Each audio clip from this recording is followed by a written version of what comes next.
Telugu YouTube ఛానల్లో మీ వ్యాపార ప్రకటనల కోసం 9154949554 కి కాల్ చేయండి.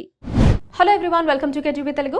లోక్సభ ఎన్నికల వేళ తెలంగాణ రాజకీయాలు హాట్ గా మారాయి. ఎవరికి వారు ఆరోపణాస్త్రాలు సంధిస్తూ ఉంటే ఏది నిజమో ఏది నిజం కాదో అర్థం కాక సగటు ఓటర్లు తల పట్టు కూర్చుంటున్నారు.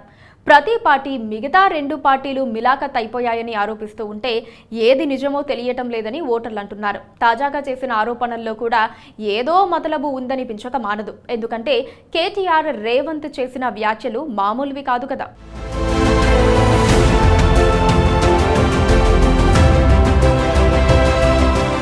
మీరిద్దరూ దొంగలు, మేము మాత్రమే మంచివాళ్లం. ఇది తెలంగాణ రాజకీయాల్లో నడుస్తున్న ట్రెండ్. అసెంబ్లీ ఎన్నికలు ముగిసి అధికారం మారిన తర్వాత ఆరోపణల పర్వం మరింతగా పెరిగింది. రేవంత్ రెడ్డి ఎన్ని రోజులు ఉంటాడులే, 4 రోజులే కదా అని బీఆర్ఎస్, బీజేపీ నేతలు వ్యాఖ్యానిస్తూనే ఉన్నారు. ఎప్పుడో ఒకసారి ఆరోపించడం కాకుండా దాన్ని ఒక ట్రెండీ టాపిక్ గా కొనసాగిస్తూనే ఉన్నారు. కేసీఆర్ అడపాదడపా చేసే కామెంట్స్, కేటీఆర్ రోజువారీ చేసే వ్యాఖ్యలు ఈ దిశగానే ఉంటున్నాయి. ఇప్పుడు కేటీఆర్ అదే ధోరణిలో కొత్త మాట అనేశారు. లోక్సభ ఎన్నికలు ఇలా ముగిసిపోవడం, సీఎం రేవంత్ రెడ్డి అలా జంపు జిలానీ అయిపోవడం జరిగిపోతుందని కేటీఆర్ కళ్లకు కట్టినట్లు జోస్యం చెప్పేశారు. పైగా రేవంత్ రెడ్డి వెంట ఓ 25 మంది ఎమ్మెల్యేలు జతకట్టి బీజేపీ ఆఫీసుకు వెళ్లిపోతారట. ఈ మాట అప్పుడప్పుడు అన్నప్పటికీ రేవంత్ బీజేపీలో చేరిపోతారని, 25 మందిని తీసుకెళ్తారని అనడం మాత్రం మొదటిసారే కావచ్చు.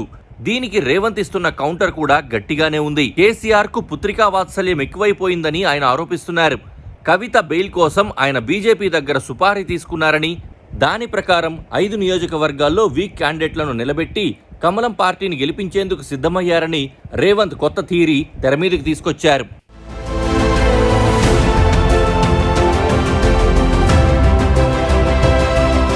లోక్సభ ఎన్నికల తర్వాత సంచలనాలు మాత్రం ఖాయమట.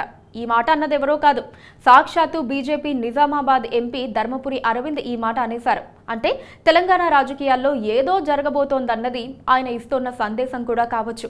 మరి నిజంగా ఏమైనా జరుగుతుందా అంటే మాత్రం అవును అని చెప్పలేం. ఎందుకంటే ఇదో రాజకీయ క్రీడ. ఒకరి మీద ఒకరు పైచేయిగా ఉండాలి.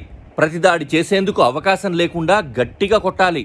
జనం నమ్మకపోయినా పార్టీల వాళ్ళు చెప్పేది నిజమే కావచ్చును అన్న అనుమానం వారిలో మొలకెత్తించాలి. రేవంత్ రెడ్డి ఎలాగూ పార్టీలు మారారు కాబట్టి ఇంకా ఈసారి ఫిరాయింపు సాధ్యమేనన్న ఫీలింగ్ సగటు ఓటర్లలో కల్పించాలి. పైగా వేరే వాళ్ళు చెబుతున్నారు కాబట్టి రేవంత్ రెడ్డి అలాంటి వాడేనన్న ఆలోచన కాంగ్రెస్ పార్టీలోని ప్రత్యర్థులకు కూడా కలిగించాలి.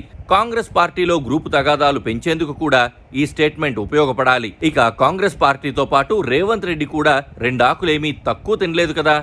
ఆయన కూడా ఏనుగు కుంభస్థలాన్ని కొట్టేందుకే ప్రయత్నిస్తారు. బాణం బీఆర్ఎస్ మార్గంలో జనం గుండెల్లో గుచ్చుకోవాలి.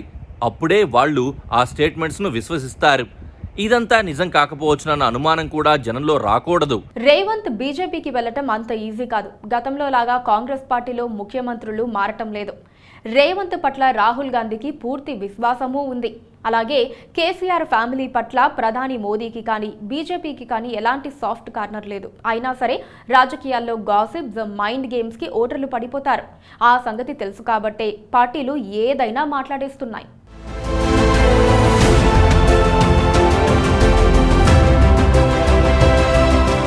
Please subscribe to KTV Telugu. KTV Telugu. KTV Telugu. KTV Telugu.